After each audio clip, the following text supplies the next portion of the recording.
S Lambem po 100 000 v servise. Vítejte v PV Caru, nejlepším servise na celém světě. Po zliadnutí teda tých tvojich videí som očakával naozaj, že bude s tým autom masaker roboty. Rozhodli sme sa pre športové katalizátory, takže Mě vždycky líp. sme to zdemontovali a samozrejme skontrolovali. Opravdu velký překvapení.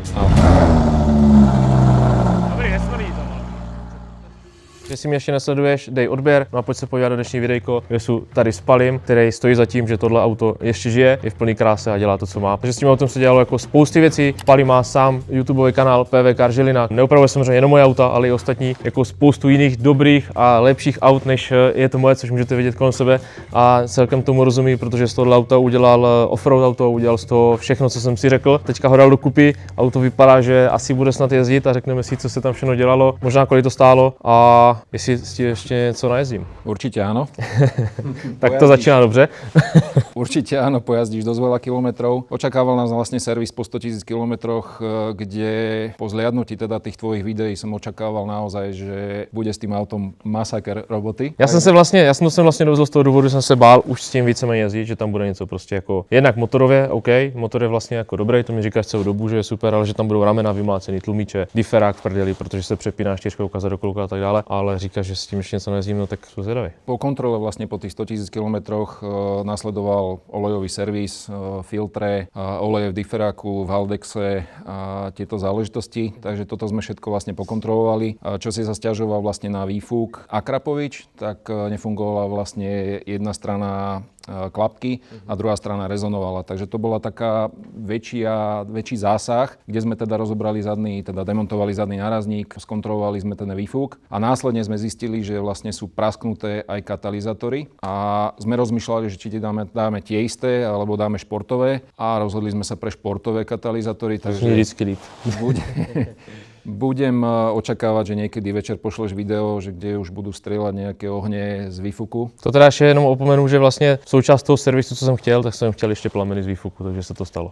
Áno, stalo sa. Super. Bolo to vyslyšené. Důkazy budou soon. Pokud dáte odběr, like a zvoneček, tak vám to tady natočíme. Vizuálně to nevypadá vlastně jinak, než když jsem to přivezl, kromě toho, že jsme sundali držák na kulu, co jsem měl, co jsme točili videjko, takže tam jakoby se nic nedělalo a všechna ta práce vlastně je teďka v podstatě vevnitř, co přesně teda konkrétně se spravilo. No, museli sme aj demontovať vlastne motor s prevodovkou, lebo tie zvody, ktoré si ukážeme na zdemontovanom motore, nie je možné vybrať z auta, takže sme to zdemontovali a samozrejme skontrolovali vlastne 7 bloky motora, 7 bloky prevodovky a v podstate nápravové časti, kde som naozaj očakával po tých tvojich videách, že tam to poškodenie bude a vlastne vôbec nebolo. Takže som naozaj prekvapený a musím povedať, že auto ako Huracán a R8 v týchto kombináciách tak klobúk dole, že všetko drží. Což teda je opravdu veľké překvapení. Áno, veľké prekvapenie a stále chcem povedať, že je to za mňa pomer kvality, ceny a výkonu asi najlepšie auto vôbec, ktoré je vyrobené. Podle zkušeností, co s tím autem mám, co jsem všechno vyzkoušel, jaký všechny možný servisy, úpravy jsem udělal, tak od té doby, co jsem se rozhodl si to auto nechat a využívám samozřejmě servisu u tebe, tak nemám vlastně žádný problém. Prostě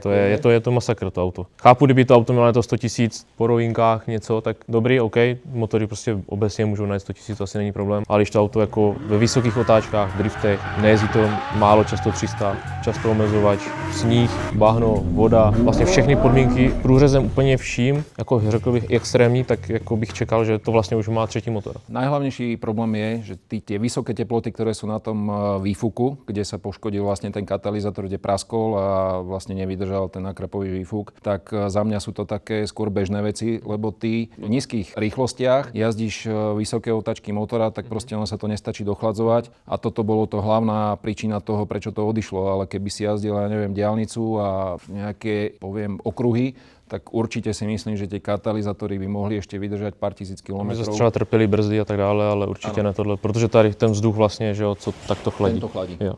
Použili sme aj športové filtre, doteraz sme ti stále menili tie filtre každých 15 000 km vzduchové. Teraz som sa rozhodol, že dáme vlastne už KN-kové, že ich nebudeme meniť, lebo originálne filtre máme položku niekde okolo 180 € a tieto KN-kové niekde sa pohybujeme okolo 250 €, takže nemá to zmysel a tie už budeme pravidelne čistiť, kde sme podľa nejakých prepočtov na ich stránke KN-kových by mali dostať nejakých 8 koní na motor. plus teda katalizátory tiež tie športové spravia, lebo zbávali sme 200 PSI katalizátory teraz, takže tiež niečo spravia. To je něco. Tak dúfajme, že sme dostali nejakých 20-25 koní návyše toho auta. Mal by si to určite pocítiť v tých Jsou spodných jak Evo, že? No, aj ten zvuk bude dosť podobný performante, čo budeš teraz vidieť. Ale stále sa vrátim, že máme R8 s prerobenými takto výfukmi od MG Motorsport a tie nám dávajú asi také plamene vo vysokých otačkách, takže naozaj bude to asi prvý Huracán s týmito plameňmi. Takže budem očakávať nejakú fotku, ktorú mi pošleš. To sa neboj. To bude vidět. Technickému stavu na tieto kilometre ja by som asi nedodal nič. Môžem dať iba palec hore. Čo sa týka ešte tých vonkajších vecí, nejakých estetických. Vieme, že s týmto má vlastne Huracán problém, že tu je vysoká teplota od toho výfuku. Takže to ma trošku toto znepokojuje, ale budúci servis mám už niečo premyslené. To jsem vlastně zmiňoval, že je jediný takový nedostatek i z toho venku, když se podíváš, že to auto má 10 let. Na to, co má na je to vlastně jedno, tak tomu nic není. A jediný tohle, což jsem ale teda viděl i u mladších Huracánů s kilometrama, já si myslím, že to je problém nějaký materiálový a ty teploty, co se tam to, takže... Tak ono, tá vysoká teplota, ktorá tam je, tak ona tam spečí aj to sol, ktorá ty jazdíš v zime, aj ten bordel. Ale naozaj nejde to dole, vyriešime to určite v tej budúcej... Tady se vždycky najde řešení. Prehliadke. Áno. Ale inak naozaj fakt stále musím chváliť toto auto. Na to, čo s ním robíš, vydržalo už naozaj všetko. Tady tahle věcička tu už je pro mě nachystaný jako náhradní. Nie je to ani nevyslovuj. Tvoj tam vydrží veľmi veľa kilometrov. Tuto riešime jeden projekt, tak sme objednali vlastne nový blok. Bude to na Huracán, budeme to dávať kované veci a to nechám asi potom na také prekvapenie, lebo to nás čaká dosť dlhý čas na to a riešime to s novými vecami, takže... Takže bude k vidění u vás na kanále. Áno. Tak tuto máme vlastne originál motor z Audi R8. Ten tvoj vyzerá presne takisto, ale samozrejme má iné sanie. Tak, plachetku, ale technicky je naozaj presne ten istý. Toto sú vlastne katalizátory s celými zvodmi, kde sme riešili teda výmenu vnútra, nemenili sme celé katalizátory. Takže tohle zůstalo ten obal a jenom Presne to, tak, co je ale vevnitř, vnútro. je nový. Tak ako som povedal, dali sme už vlastne 200 PSI, kde si prechodnejšie, ide viacej vzduchu von, nedrží sa, ale samozrejme, čo je tak najdôležitejšie, u vás emisná, respektíve STKčka emisná normálne prejdeš, lebo splňa všetky emisie, ten katalizátor. Hlavne to, že je o mnoho kvalitnejší a vydrží. Takže když máme vlastně Decat, se zmiňuje, ten katalyzátor tam není. Nie. To je to, proč ty auta některé po úpravách takhle smrdí. Když to nastartuješ v garáži, tak smrdí celá garáž. Tak. Ale moje to dělat nebude. Áno, nie je to ani dovolené, ani by som do takejto prerábky určite nešiel. Áno, mal by si väčší zvuk ešte, nie je to na štýl takýchto úprav a naozaj chcem, aby nebol žiaden problém na STKčke, aby nesvietili alebo nejaké vykodovania, nejaký lambda sound,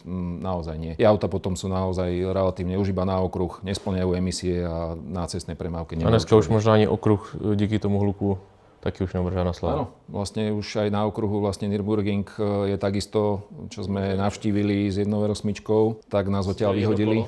Dali sme si jedno kolo a vyhodili nás odtiaľ. Toto je určite najlepšie riešenie, ktoré sme ti dali a ten zvuk budeš počuť naozaj hneď, ak sa zohreje a pri tom strieľaní toho výfuku ho budeš počuť. No a jelikož jsem to ještě neslyšel, Ja si myslím, že budeš veľmi milo prekvapený. okay. Veľmi milo prekvapený. Maťo, ten by the way uvidíte asi častěji na YouTube. Áno, je častejšie, je to môj taký náhradník, lebo tej práce mám dosť veľa, takže... No.